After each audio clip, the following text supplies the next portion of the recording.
नमस्कार दोस्तों।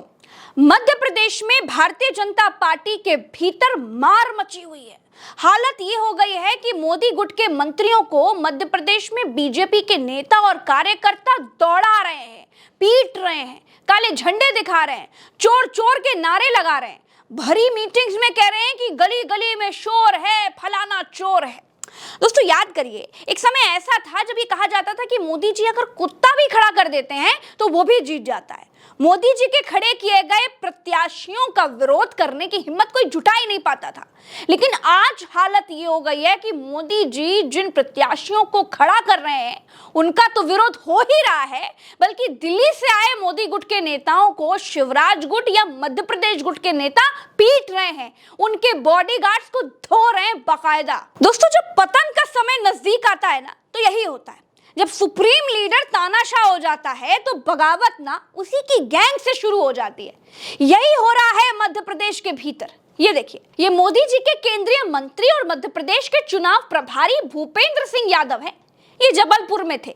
क्योंकि ये चुनाव प्रभारी हैं, इसीलिए बीजेपी के नेताओं ने मध्य विधानसभा सीट को लेकर के बातचीत की। कहा कि मोदी जी ने दिल्ली में बैठकर बड़ा गलत टिकट बांट दिया है, जो आदमी यहाँ का है ही नहीं उसको टिकट काहे दिए दे रहे।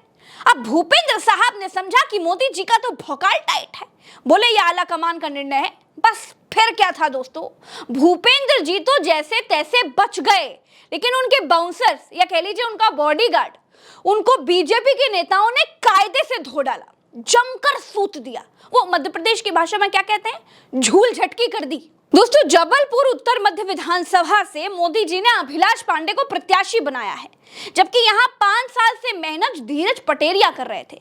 लोगों को पता चला कि यहाँ का चुनाव प्रभारी मोदी जी ने भूपेंद्र यादव को बनाया है। बीजेपी कार्यकर्ता रानीताल वाले दफ्तर पहुंच गए, भूपेंद्र यादव वहां मिल गए, नारेबाजी शुरू हो गई, धक्का मुक्की शुरू हो गई, और ऐसी धक्का मुक्की शुरू हो गई कि कपड़े तक फट गए भैया। और सुनिए, बीजेपी के नेता मीटिंग हॉल में बैठ गए और कहने लगे चारों तरफ शोर है, मध्य प्रदेश का बीजेपी प्रदेश अध्यक्ष चोर है। ये देखिए, कांग्रेस के धुआंधार नेता सुरेंद्र राजपूत, इन्होंने वीडियो शेयर करके लिखा है कि भाजपा अध्यक्ष को भाजपा वाले चोर बता रहे हैं। कह रहे हैं कि गली गली में शोर है, वीडी शर्मा चोर है, वो भी उनके स्वयं के सामने। जनमत चुराया नहीं, लूटा था भाजपा ने, तो भाजपा वालों को चोर नहीं डकैत बोलो, शीर्ष नेतृत्व को। ये दूसरे वीडियो की तस्वीर ये देखिए, इसमें बीजेपी नेता ही बीजेपी प्रदेश प्रभारी के कपड़े फाड़ने की कोशिश कर रहे हैं। देखिए देखिए, पीयूष बबेले ने ये वीडियो शेयर किया और क्या लिखा है जरा देखिए। पीयूष बबेले लिखते हैं कि जबलपुर में भाजपा नेता भूपेंद्र यादव के सामने लगे हाय हाय के नारे, कार्यकर्ताओं के कपड़े फटे, यादव के पीएसओ को पटका, पीएसओ कार्यकर्ताओं पर पिस्टल निकालने लगे, भाजपा की मट्टी कुट रही है।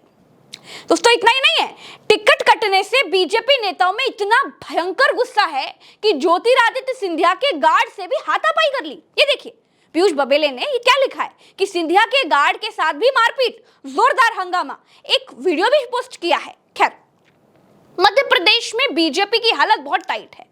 अब हालत ये हो गई है कि शिवराज को किनारे करके मोदी अपने चेहरे पर चुनाव लड़ रहे हैं और भारतीय जनता पार्टी के नेता आपस में लड़ रहे हैं। मध्य प्रदेश में बीजेपी का इस बार भगवान ही मालिक है। सर्वे में बीजेपी की नाव डूब रही है। नरेंद्र मोदी भी बीजेपी को डूबने से बचा नहीं पा रहे दोस्तों। मंत्री, सांसद, सब विधायकी का चुनाव लड़ने के लिए उतार दिए गए हैं, लेकिन सब कुछ बेकार साबित हो रहा है। 17 तारीख को चुनाव होंगे, 3 तारीख को नतीजे आ जाएंगे। बीजेपी ने अब तक 230 में से 228 टिकट बांट दिए हैं और टिकट के लिए ही भयंकर भगमच्छर मचा पड़ा है दोस्तों। कुटाई हो रही है। अभी के लिए इतना ही। नमस्कार।